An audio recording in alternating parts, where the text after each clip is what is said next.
천령이. 그러면서 이제 고려에 대고 이야기하죠. 천령이 남쪽은 너희 땅이다. 동쪽과 북동은 옛날에 원나라 땅이었지만 우리가 원나라 몰아냈으니까 우리 땅이다. 고려에서 발칵하잖아요. 무슨 소리? 천령이 동쪽도 우리 땅이다. 이래 나온 거예요. 물론 이제 그 고려 때 중간중간에 이제 점유 관계가 조금씩 차이는 있지만은 그러니까 이제 그 명나라에서 세게 우기잖아요. 세게 우기. 그러니까 소위 뭡니까? 이성계 위화도 해군으로 나는 요동정벌군이 안 그래도 군대를 몰아내자고 그렇게 하는 거예요. 그런데 이제 그때 설마 회군을 하기는 했지만은 고려에서 5만 명 군대를 동원해서 올 줄은 몰랐던 거죠. 그걸 깜짝 놀래갖고 그 명나라에서 그 천령이를 자기들이 원래 있던 천령에서 북쪽으로 한 130km 옮겨봅니다. 북쪽으로. 근데 가서 보면 있잖아요. 왜 이쪽으로 왔느냐는 걸 지형을 보면 확인하게 드러나요. 그래요? 예, 지형을 보면 딱 확인하게 들어요. 아주 재밌는 이야기인데, 근데 이 이야기가 뭔 거라면은, 우리 강단사학계에서는 고려 말 조선 초 북방 국경선은 지금 신의주부터 한경남도 안변을 잇는 선이다. 이래 나옵니다. 안변을 잇는 선이다. 그게 이케우치 히로시라고 일본 사람이 주장한 거를 그냥 그대로 받아들인 건데, 그 안변에 천령이라는 곳이 있답니다. 이름이. 그 천령이 뭔 거라면은 백사 이항복이 그 귀양 갈 때 넘어가던 고개가 천령이. 그렇죠. 시조도 짓고 그랬어요. 천령 높은 곳에 자고 가는 적으로만 하는 그 시조 있잖아요. 거기 착안해서 여기가 천령이라는 것이죠. 그러니까 이게 이제 고려 조선의 강약이다. 뭐 이런 이야기를 하는 것이죠. 근데 그게 절대 아니고, 절대 아니고, 그, 천령이라는 그곳이 처음에 설치했던 곳이 어느 거라면 정확하게 말씀드리면은 지금 심양 비행장에서 약간 남서쪽으로 23km 떨어진 곳에 동지보라는 곳이 있습니다. 동지보. 거기에 천령교가 있던 곳입니다. 그 우리가 찾았다는 거 아니에요. 그또 갑자기 그랬더라고. 옛 천령이 터다 하고. 써붙여놨어요? 딱 저기 돌에 딱 해놨어요. 그거 다 보고, 다 확인하고. 그러니까 최소한 그 남쪽은 전부 다 이제 조선 고려 영토였던 거죠. 동쪽은 뭐예요? 우리 잘 아는 바와 같이 선출령에서 700m 도망가게서 올라간 지금 흥룡강성 영안 근처니까 대체로 그걸 잇는 선이라고 뭐 중간에 이제 변동은 있습니다. 고려 관료들이 그거 들어가지고 항복을 해가지고 원나라 영토가 됐다가 나중에 공민왕 때 또 수복을 하고 또 거란에서 그 이전에 넘어갔을 때 또 나중에 그 고려 광종 때 그 천령이를 근처를 또 수복하고 이런 기록들이 다 있어요. 고려사에도 나오고 고려사 절에서 나오고 아니 우리 같이 비전문가가 읽어도 알 수 있는데 왜 그 역사학자들은 그것도 안 보는가 보고도 무시하는 건 알 수 없지만 그래서 다니면서 그걸 찾은 거 아니에요. 그러면 지금 이렇게 되는 거잖아요. 봐라. 세종실록 시리즈, 태종실록, 그 다음에 고려사, 그 왔다 갔다 하는 사신, 왔다 갔다 하는 논의, 이런 것들이 쫙 거기 나와 있고, 가서 보니까 천령이 터도 거기 있더라. 근데 와, 이라고 그러냐. 그럼 너 답을 해줘야 될 거 아닙니까? 답이 이때까지 없네요. 제가 인터넷에 글을 써서 올렸는데, 사진도 찍어서 올렸는데. 뭐, 이제 저쪽에서 하나씩 다 또 없애는 거 아니에요, 그거? 중점문물 단위라고 다 돼가 있으니까 뭐 쉽게 없애지는 않을 것 같고요. 또 이제 또 없애더라도 우리가 다니다 찾아가지고 사진 다 찍어놨거든. 나중에 언젠가는 그 사진이 막 그 역사 풍류가 있을 경우에 증거 자료로 쓰일 수 있으면 대만족이지요. 정말 우리 시시비비가 잘 돼서 그냥 그런 거 하나하나 기록하고 자료로 남기고 그런 일까지 했으면 좋겠네요. 방금 말씀하신 제가 저번 주에 기사를 했었어요. 이날에 정태상 교수가 똑같은 그걸 해가지고 기사 한 나왔고 나왔어요. 그걸 해가지고 말씀하신 내용이 그대로 제대로 하려면 다큐멘터리 만들어야지. 그 찾는 그 과정은 되게 재밌으면서도 운이 있어야 돼요. 5월달에 갖고 못 찾았는데 7월달에 찾은 게 아니 그 버스 기사가 봉지보가 된지 알더라고. 그리고 바로 갖다 차를 탁 대요. 그래요? 이게 운이라고. 버스 기사가 알아서 자기가 그러니까 알고서. 그 인터넷에 검색하라고 딱 자기 안다고. 안다 그래요? 예. 걸어가서 딱 보니까 뭐 성서쪽, 성남쪽 막 길도 나오고 이게 옛날에 뭐 있었던 데네 하고 딱 보니까 해자의 흔적도 남아있고 참 옥수수 밭인데 그 다녀보면 있잖아요. 자기 자신도 모르게 감이 잡혀요. 여기 옛날에 뭐 있었던 데가 확실하네. 아, 그래요? 지형만 봐도. 예, 지형만 봐도. 그런 것들이 좀 있더라고요. 네. 그래서 이제 그런 거는 그런 안들을 또 다 남겨놔야 되고, 이 식민사, 매국상 문제는 정말 심각하고, 따지고 보면은 오늘날 우리 사회에 남아있는 많은 적폐들이 일제잔재 미청사, 또 이 매국 식민사, 여기에 근무하는 것들입니다. 한 가지 예를 들면 있잖아요. 지금 최근에 그 검찰 개혁 때문에 여러 가지 이야기들이 참 많았는데, 지금 우리나라 검찰이 완전히 기소권 독점, 수사권도 다 가지고 있고 그렇잖아요. 뭐 그것이 무슨 아주 좋은 제도처럼 이야기하는 그런 것도 있는데요. 그런 사람들도 있는데, 그건 절대 아니고, 여러분 잘 아시는 바와 같이, 그 조선조에는 수사권, 기소권이 여러 군데 분리되어 있잖아요. 그게 불편하거든. 일본 놈들이 강점하고 난 다음에. 1912년에 조선 형사령 2호라는 걸 만들어갖고, 그렇게 만들어버렸어요.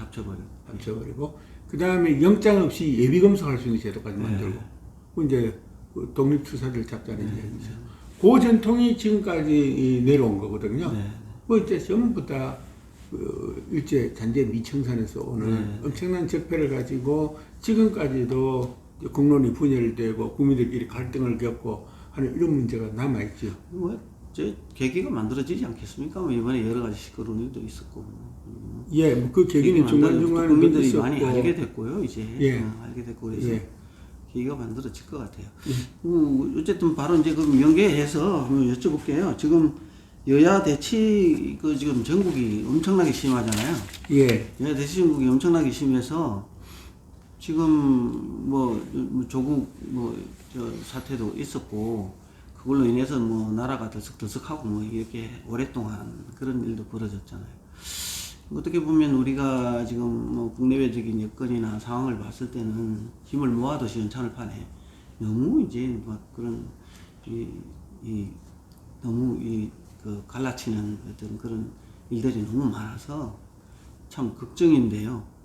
이 여야 대치 정국을 어떻게 해결할 수 있는 무슨 비결 같은 거 없을까요? 참 그 방법이 시간이 좀 걸리겠지만 해결은 잘 되기는 될 겁니다만은도 잘 좋은 방향으로 해결이 될 겁니다만은도 그것도 이제 또 역사적으로 이렇게 우리 조선시대 역사를 이렇게 거슬러 올라가 보면은 조선시대 당파들이 처음에는 일종의 정당 정도의 기능을 발휘하는 순기능들이 많이 있었습니다. 그러다가 이제 나중에 오면서 이 성리학 도구마가 아주 정착이 되면서 이제 죽고 죽이는 이런 식으로 가게 되는 거지요. 그러니까 전에는 논어 이야기에 따라서 서로 뜻이 달라도 화합한다는 식으로 그 화의부동이죠. 그 다른 당파에서 했던 정책들도 괜찮은 정책이면 그대로 계승을 하지 않아요. 근데 지금 하는 상황을 딱 보면 이게 뭔 거라면은 하자는 것이 좋은 것인지 나쁜 것인지는 구별을 생각 안 않고 저놈은 내 편이 아니니까 내 편이 아닌 놈이 주장하는 거니까 이거는 무조건 나쁘다는 거죠. 이거 굉장히 나쁜 거예요. 큰일 났다고 거예요. 저도 그래 정말 큰일 났다고 생각해요. 그러니까 이거는 진영 논리에 매몰이 돼가지고 실상의 옳고 그름은 따지지를 않는 이런 시국이 돼버린 것이죠. 이런 시국들이 거기에다가 대단히 죄송한 이야기지만은 그것이 더 강화되고 그것이 또 심화되는 거는 언론의 잘못도 커요. 언론 잘못 큽니다. 언론도 큽니다. 언론이 그 플레이어가 될 생각을 하지 말고 경기자가 될 생각을 하지 말고 그야말로 심판자 그것도 국익 또는 국민의 관점에서 노력을 하면은 그것들이 많이 순화가 될 수가 있는데 그렇지 않고 오히려 부추기는 측면도 있고 그렇게 해서 패를 갈라서 자기가 취할 수 있는 이익이 뭔지는 모르겠지만은 그 이익은 결국 자기도 플레이어로 경기자로 나서는 데 오는 이익 그런 거 아니겠는가 하고 짐작은 되지만은 그래서 그게 아주 심각한 문제라고 저는 생각을 하거든요. 그런데 이제 그런 것을 갈라치기를 하는 그런 것들을 완화를 해서 좀 물론 의견은 다를 수가 있어요. 통합으로 가는 것. 옳은 것은 옳은 것이고 틀린 것은 틀린 것이다. 그 방향으로 가는 것은 역시 국민들의 선택의 몫이지요. 그렇죠. 제가 생각할 때는요. 결과적으로. 결과적으로는 첫째는 언론이 제기를 가주기를 진심으로 바라고 많은 언론이 안 가도 돼요. 몇몇 언론만 가도 달라질 거 아닌가 이렇게 생각을 하고 그런 면에서는 앞서게 생각을 하고요. 그 다음에 이제 뭐 내년에 뭡니까?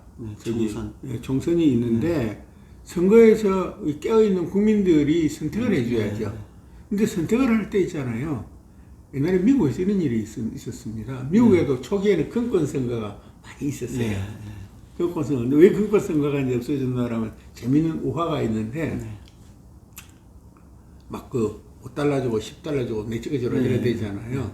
그런데 그 당시에 미국에서 그랬다. 너 누구 찍었냐? 그러니까 5달러 주는 누구 찍었다. 돈 주는데 왜 찍었냐? 앞에는 뭐 20달러 주는데 5달러 주기에 썩기는 다 썩었는데 그래도 5달러 준 놈이 덜 썩었다고 찍었다는 거예요. 마찬가지로 선거를 할 때 우리 국민들이 유권자들이 마음에 들지 않지만은 들지 않더라도 그래도 최선이 없으면 차선을 찍으면 되거든요. 이제 그런 자세로 찍어주는 것이 이런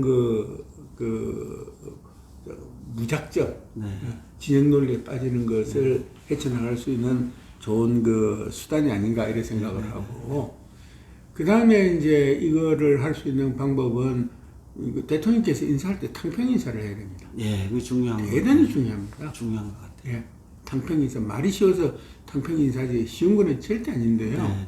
대한민국이 큰 나라고 우리가 역사가 5,000년이 넘는 나라고 그동안 학문의 전통이 빵빵한 나라이기 때문에 찾아보면은 유능한 사람 많습니다. 그럼요. 진짜 뭐 우리가 속된 말로 표현하면은 제야에 여기저기 고수들이 숨어 있습니다. 그 고수들을 찾아내서 쓰면 되는 것이죠. 그러니까 A라는 부처 장관을 하는데 내 편이니까 시키고 뭐 내하고 정파하다니까 안 시키고 그건 불문하고 이 일을 우리나라에서 누가 제일 잘할 수 있느냐 그 사람 찾아야 되는 거죠. 그렇죠. 그러면 A라는 그러니까 뭐 기억이라는 사람이 그 사람이면 그 사람하고 정파가 다르다. 그러니까 안 해줄 것이다 장관을. 그런 사람은 인간은 그런 거 아니거든요. 이게 뭐라 그럽니까? 사마천 사기에 나오는 이야기지만은 그 남자는 자기를 알아주는 사람을 위해서 목숨을 바치고 그렇죠. 여자는 자기를 알아주는 사람을 위해서 이제 화장을 한다고 그러잖아요. 제 수배는 자기한테 와서 대통령이 상고추를 해서 일을 좀 맡아달라고 그러면 대부분 다 맡아줍니다. 그럼요. 그리고 인간의 가장 기본 심성이 나쁜 건 아니거든요. 그래서 그 일을 맡게 되면은 비록 정치에 대한 생각은 다르더라도 자기가 맡은 일을 처리하는 데 있어서 대통령과 완전히 다른 생각으로 일을 하지 않습니다. 않죠. 그렇게 해서 이제 이렇게 탕평 인사가 되면은 자연스럽게 국민들이 좀 안도를 하게 되는 것이죠. 국민들이 안도를 하게 되고 그러면은 진영 논리에 갈라지던 것들이 조금씩 완화되고 그래서 이 탕평 인사하는 부분이 굉장히 중요합니다. 뭐 최근에 탕평 인사한 예를 많이는 들 수는 없지만은 저는 유일하게 있었던 예가 참여정부 초기라고 생각을 합니다. 그렇습니다. 뭐 저도 그때 장관을 했었지만은 그때 이제 고건 총리 특히 이제 통신 분야, 과학기술 분야 제일 일 잘한다 하는 오명씨. 오명씨가 장관을 몇 번 했는데 또 장관 하고 싶겠습니까? 거기는 대단하신 분이지. 그리고 고건 씨도 총리를 하고 다 했는데 또 하고 싶겠습니까? 그 다음에 이제 조금 있다가 한 이야기만은 몇 개월 있다가 한 6개월 넘게 있다가 한 이야기 이현재 씨도 이런 사람들 가서 다 모시고 온 거잖아요. 모시고 뭐 때로는 만족스럽기도 완벽하게 만족스러운 경우도 있었지만은 또 때로는 조금 불만족스러운 수도 있을 수는 있지요. 뭐 그렇게 해서 다 했던 거 아니에요. 근데 그런 예가 있는데 이제 그런 노력을 하면 되고 사람들은 분명히 있는데 좀 아쉽게 생각하는 건데 그런 것들이 아마 이런 대치 국면을 장단기적으로 극복해 나가는 구체적인 수단이 될 수 있지 않을까. 노무현 정권 얘기하시니까 그때도 제가 청와대 출입 기자로 있었는데 그때는 정말로 뭐 말도 많고 그랬지만 노무현 대통령이 열려있는 분이라는 거를 아주 그때는 절절히 깨달았어요. 예. 처음에도 저도 노무현 대통령에 대해서 오해도 좀 많이 했었는데 가까이서 지켜보고 또 정책하시는 거 보고 뭐 심지어는 무슨 연립정부까지 안 같이 내는 거 너무 과했어요. 과했죠. 과해- 근데 안 그게 되는 과했고 말이 안 되는 소리지만 그러나 적어도 거기에서 노무현 정부의 진정성은 보였다는 진정성은 거죠. 있었습니다. 그 국민들이 이 받아들이는 거는 그런 측면이 있었던 거죠. 아, 진정성이 있구나. 근데 뭐 그때 또 사실은 뭐 그 진영주의가 워낙 팽배했던 때라 뭐 그게 희석되고 말았지만 좀 그 이후에 대통령들도 좀 그런 어떤 열린 마음으로 정치를 했으면 어땠을까 하는 아쉬움이 좀 있습니다. 예, 아쉬움이 있고요. 그 노무현 대통령 같은 경우는 좀 특이한 분이죠. 특이한 분이죠. 예. 네. 근데 그 대통령의 애국심을 논하는 것은 적절하지 않을지 네. 몰라도 네. 제가 보기에는 노무현 대통령은 애국심이 굉장히 강한 분이었어요. 네. 애국심이. 그러니까 이제 자기 개인의 정파나 이런 것보다는 항상 국가를 먼저 생각하는 네. 이제 이런 분이었다는 것은 여러 가지 면에서 잘 알 수 있었고요. 네. 또 항상 진정성이 있었고 참 아쉽고 그립고 하는 그런 분이죠. 네. 그렇죠. 이제 그 지나놓고 나니까 더 그렇다는 말씀도 하시는 분도 많아요. 예. 그렇습니다. 그 지금 우리는 일본하고는 뭐 뗄래야 뗄 수 없는 그런 관계, 지정학적인 관계. 누구 말 맞다 일본을 이사 보낼 수도 없고 우리가 이사 갈 수도 없는데 결국은 우리가 일본하고 잘 지내야 되는데 안타깝게도 일본하고의 이제 갈등이 이제 뭐 상당히 지금 뭐 해법을 좀 찾아야 될 텐데 이번에 이낙연 총리가 가서 뭐 매듭을 좀 찾아오실지 그건 모르겠지만 뭐 그래 잘 되겠습니까? 쉽게 안 될 것 같아요. 기본적인 인식의 문제인데. 예. 이제 지금 일본에서 뭐 제가 일본을 잘은 모릅니다만은 보수다. 네. 뭐 누가 보수냐? 한국에서도 보수다. 그 진짜 지금 그 자유한국당이 전부 다 보수냐? 네. 보수라는 건 원래 좋은 말이잖아요. 좋은 말이죠. 응? 지켜야 될 가치를 꼭 네, 지키는 게 네, 보수인데 일본도 마찬가지인 것이죠. 네. 근데 그 이제 1945년 일본이 패망하고 46년 이제 평화헌법 들어서고 그러면서 일본의 진정한 보수는 그 누구야? 시게루인가요? 네. 시게루 수상. 예. 그 사람이 이제 샌프란시스코 체제 받아들이고 네. 평화헌법 찾아 받아들이고 이제 미국의 안보 보장 하에 네. 경제 발전에 기여하고 우리는 전쟁할 수 없는 나라로 간다. 네. 그걸 그대로 받아들인 게 이제 일본의 진정한 보수라고 볼 수가 있죠. 네. 근데 이 사람들이 이제 쭉 그 들어서다가 80년대 중반에 들어오면서 이 보수 본류라고 그럴 텐데 그 사람들이 많이 부패하게 되잖아요. 단학가 갖고 얘기부터 시작해서. 네. 그래갖고 계속 실패를 하면서 이 소위 비주류들이 등장을 하게 되는 거죠. 그 비주류의 원조는 그거잖아요. 저기 시게루 수상 다음에 그 했던 아베 신조 네. 수상의 외조부. 네. 갑자기 이름 생각 안 나. 예.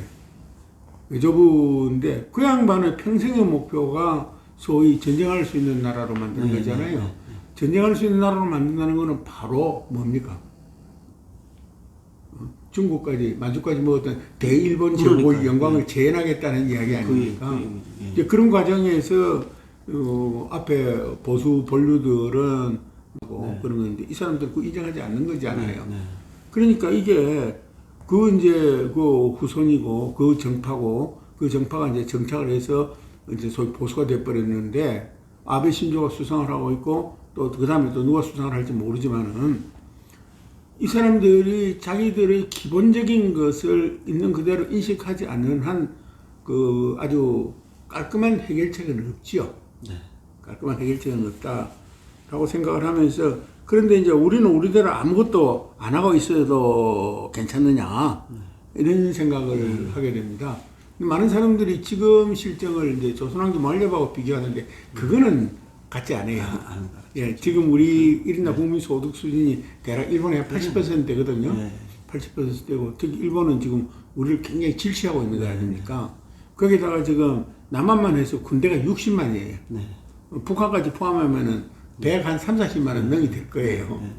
이런 상황이기 때문에 그하고는 분명히 다르기는 한데 뭐 그동안 우리나라도 살만한 나라가 됐고 또 어찌 보면은 지난 한 2세대 60년에 걸쳐서 우리가 이룩한 성과라는 것은 다른 나라에서 보면은 가난한 나라들, 못 사는 나라들, 이런 나라들이 바로 한국도 아무것도 없는 데서 저 정도 했는데 우리도 희망 있다 라는 것을 보여주는 모델이 된 거죠. 그렇죠. 그 살만한 나라가 됐다 라고 이야기를 할 수가 있는데, 그러면 이제 살만한 나라가 됐으니까 한일 관계에서 이 살만한 나라로서 어떻게 행동해야 될 건가, 이건 제가 뭐 평소에 여기저기서 자주 하는 이야기입니다만은 최소한 일본에 대해서 돈 문제는 이야기하지 말자. 저는 그렇게 생각을 합니다. 저도 공감입니다. 예를 들면은 봐라, 위안부 문제 일본 놈들 사과 안 한다. 사과 안 한다. 일본 놈들한테 돈 내놔라 해봐야 그 될 일이 아니다. 저 사람들이 나쁘긴 하지만은 그때 우리가 힘이 없어 그랬던 사실이다. 지금은 힘이 있고 능력이 있지 않냐. 그때 힘이 없고 능력이 없을 때 우리 국민들에게 국가가 해주지 못한 것을 지금이라도 해주자. 그렇게 해서 국가 예산으로 기금도 좀 만들고, 그다음에 기업에서 좀 협조도 받고, 국민 성금도 모으고, 그래서 큰 기금을 만들어서 그 사람 경제적으로 그 사람들 보상하고 도와주고, 또 징용 피해자들 도와주고, 그러면서 일본이 우리에게 했던 거는 절대로 잊어서는 안 되죠. 그럼요.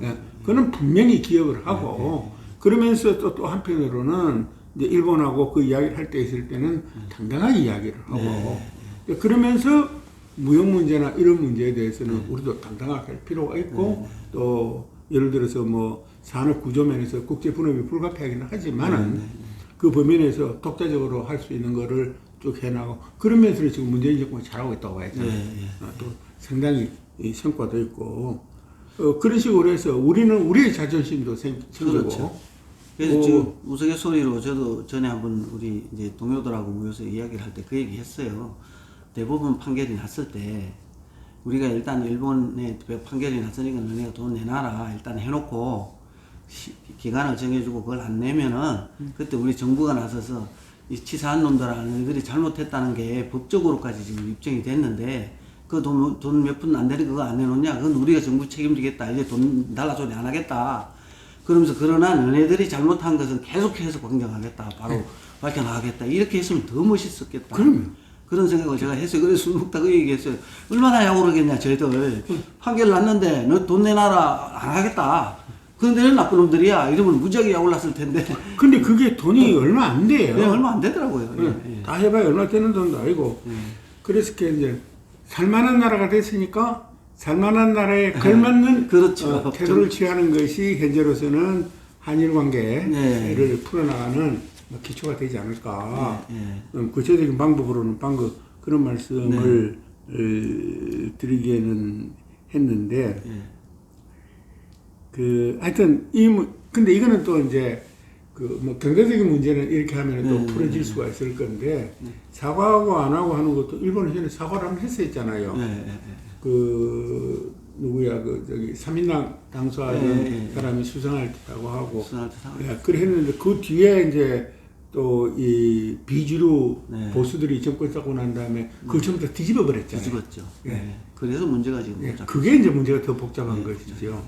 근데 우리가 당당하게 그렇게 나갔으면은 그것이 조금 복잡하지 않을 수도 있었는데, 그때하고 지금에 비해서 그때는 우리 형편이 좀 안 좋았거든.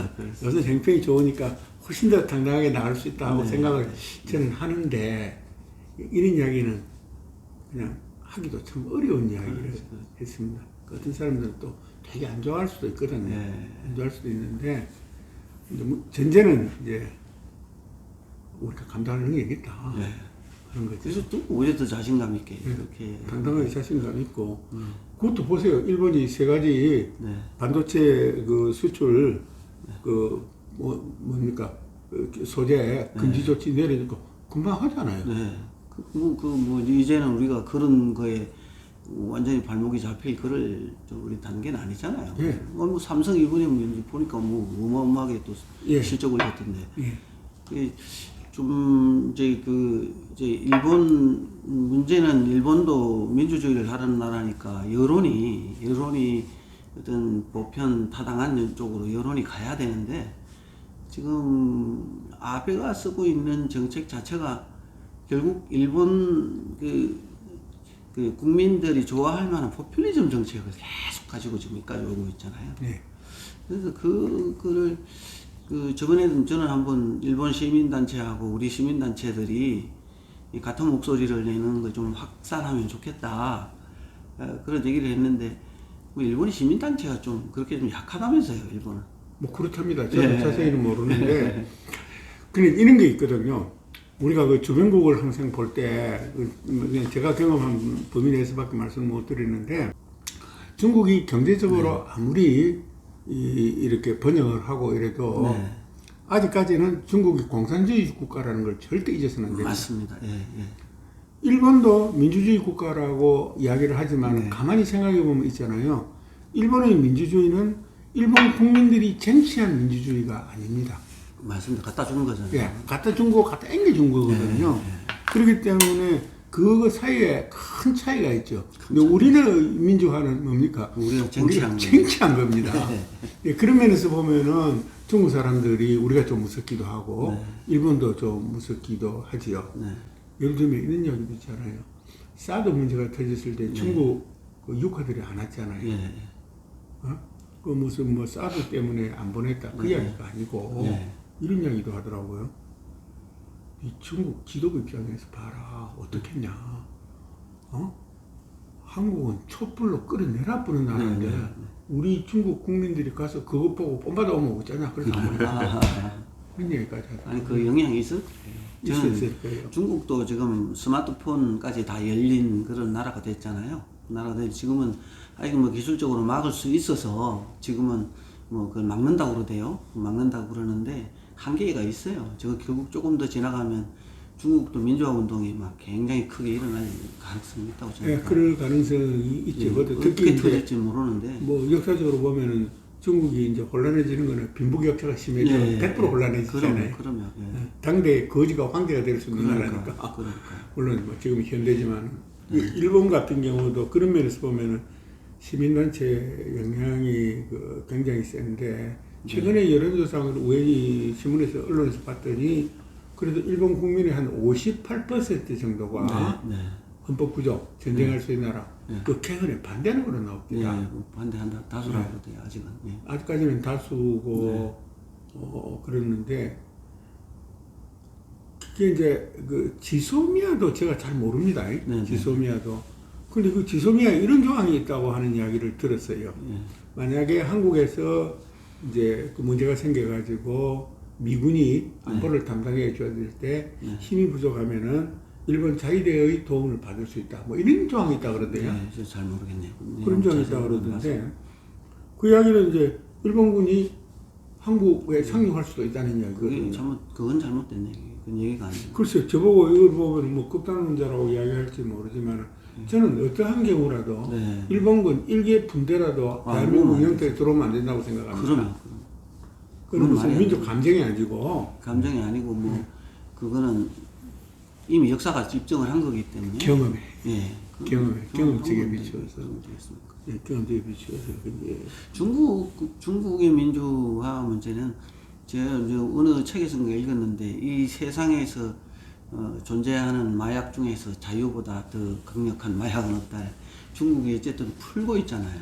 풀면 그 자유를 맛본 사람들 그거는 결국 돌아가지 않는다는 거죠. 다시 뒤로 돌아가지 않는다는 거죠. 저는 자꾸 그런 생각을 해요. 중국도 결국 장기적으로 보면 좋은 현상인데 장기적으로 보면 좋은 현상인데 사실은 이제 이렇게 그 정치가 혼란하고 이러면은 나쁜 것 같지만은 혼란하면 빨리 질서가 나오잖아요. 맞습니다. 대안이 나오니까. 빨리 대안이 나오면 질서가 잡히니까 어떤 면에서는 너무 그래 걱정할 것도 없다. 이런 생각도 맞습니다. 있습니다. 혼란은 혼란대로 의미가 있는 거예요. 혼란하지 않고 뭐가 새로운 게 나오는 게 없잖아요. 그 혼란을 거치고 진통을 거쳐야 그렇죠. 새로운 질서가 마련되는 것이니까. 뭐 이제 걱정이 뭐 온 국민이 걱정을 하고 자꾸 이제 걱정을 하면 할수록 지혜라는 게 또 모아지니까. 이게 또. 근데 이런 거는 또 있어요. 쫙 보면은 이것도 뭐 완전히 식민사회의 영향인데 그 대체로 우리나라 사람들은 자기 자신을 과소평가하는 경향이 있습니다. 조금 폄하하고 매사를 부정적으로 보고 예. 저는 그게 철저하게 일본식의 그 식민주의 교육 때문에 그것 때문에 그렇습니다. 조선 놈들은 안 돼. 뭐 이런 뭐 이런 조선은 역전 예. 그 부고와 조선으로 예, 해야만 그러니까 뭐 이런 등등 그런 것에서 오는 그 자학적 사활 네. 이런 것들에서 오는 영향인데 그런 것들은 교육을 통해서 빨리빨리 좀 네. 예, 그걸 해야 될 거 아닌가 그것도 중요한 과제라고 생각을 하고요. 그래서 뭐 지금 어쨌든 지금 좀 어지러워요. 세상이 뭐 어지럽고 뭐 아까 정치 얘기도 하셨지만 정치권도 그렇고 어지러움이 있어서 이런 것들이 좋은 방향으로 정리가 좀 되어갔으면 좋겠다 그런 말씀입니다. 근데 지금 이제 우리 그 문재인 정권 들어서서 뭐 나름대로 뭐 이제 경제 정책도 펴고 뭐 그다음에 외교 정책도 폈는데 뭐 아무리 그걸 좀 객관적으로 보려고 해도 객관적으로 봐도 크게 어떻게 그게 성과가 아직 안 나타나고 있거든요. 그럼 뭐 앞으로는 모르겠어요. 뭐 앞으로 이제 임기가 아직도 이제 절반 남아 있으니까 어떻게 될지 모르지만 제가 아는 바로는 청와대에도 상당히 곤혹스러운 걸로 알고 있는데요. 이거 어떻게 좀 타개할 방법이 없을까요? 제가 보면 골목도 죽었어요. 지금 많이 죽었어요. 지금 죽은 게. 예? 골목 경제도 많이 죽었어요. 예. 그래서 심각한데 이게 이제 이렇거든요. 국민들이 당장 먹을 게 없는 건 참을 수 있다. 그런데 희망이 없는 건 못 참는다. 그러거든요. 과연 여기서 국민들한테 뭐 희망을 줄 수 있는 그런 어떤 좀 뭐가 있어야 될 텐데 하는 걱정입니다. 그래 이제 뭐 외교 문제, 남북 문제 그런 경우는 잘은 모르지만은 일단은 남북 문제는 이제 그 과정은 잘 잡은 걸로 보이잖아요. 이제 성과가 없어서 그러는데 뭐 성과가 없었다고는 할 수가 없죠. 네. 예, 딱 있었는데 뭐 가시적인 확 드러나는 당장에 손에 잡히는 뭐 그런 건 없었다고 그러는데 원래 남북 문제가 그럴 수밖에 없는 그럴 것이죠. 수밖에 없죠. 예. 워낙 복잡한 문제니까. 워낙 복잡하고 그다음에 이제 북한하고 미국하고 관계를 보더라도 우리가 미국에서 오래 살아본 경험에 의하면은 그 사람들은 다른 나라 이뻐서 도와주고 그런 거 아니에요? 그렇죠. 이해가 안 철저하게 자기 나라 국익이에요. 국익.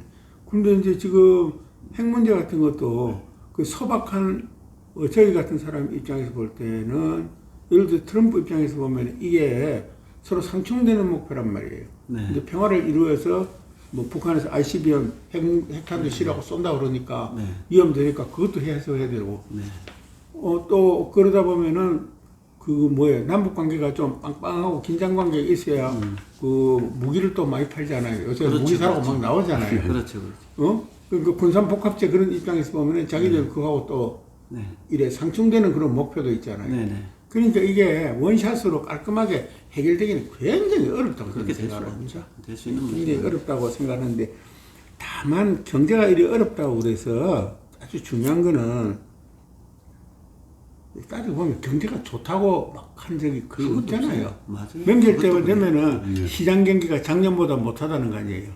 뭐 지금 한 50년 동안 그랬으면 지금 시장은 다 죽어 부숴야 되거든. 그렇죠. 예, 그런 것도 있기는 합니다만은 조금 과소평가하는 그런 경향이 있는 것은 좀 극복할 필요가 있고 정부에서도 너무 일희일비할 필요 없다.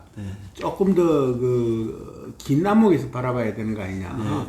경제라는 게 어떻게 하루아침에 되느냐. 그렇죠. 경제는 우선 이제 기업 이슈라고 보면은 기업이 스스로 자기들의 자생력을 갖춰야 되는 거거든요. 자생력을 갖출 때는 정부가 도와줄 수 있는 부분도 있지만 아무리 도와줘도 안 되는 부분도 있어요. 그런 경우에는 이제 세월이 조금 지나서 자생력을 갖출 때까지 도와주면 되는 것이죠.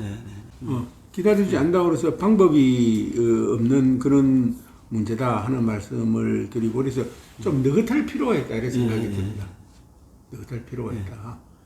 그런데 이제 그 지지율에 여론조사에 일희일비하는 거는 참 안 좋다. 그걸 무시할 필요는 무시할 것까지는 없지만은 그런 게 있고요. 그 다음에 이게 정책을 쭉 할 때 너무 이념적인 색깔을 드러낼 필요가 없다. 이런 때일수록 예를 들면 소득주도 성장, 혁신주도 성장.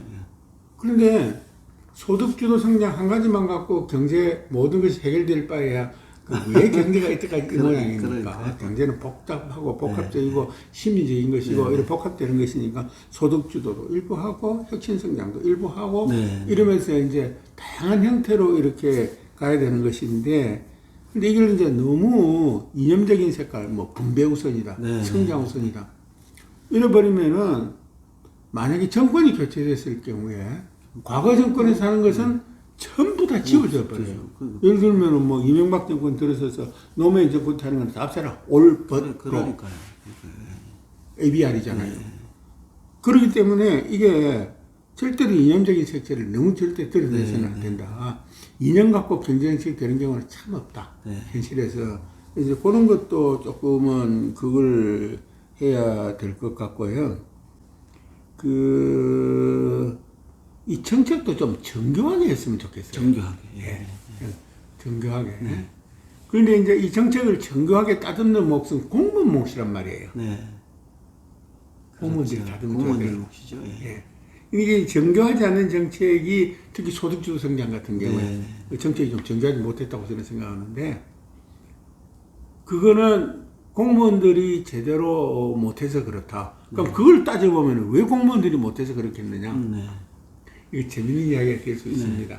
제가 잘 아는 교수들 중에서 과거 정권에서 고위직으로 들어갔다가 금방 실패를 한 사람들이 있어요.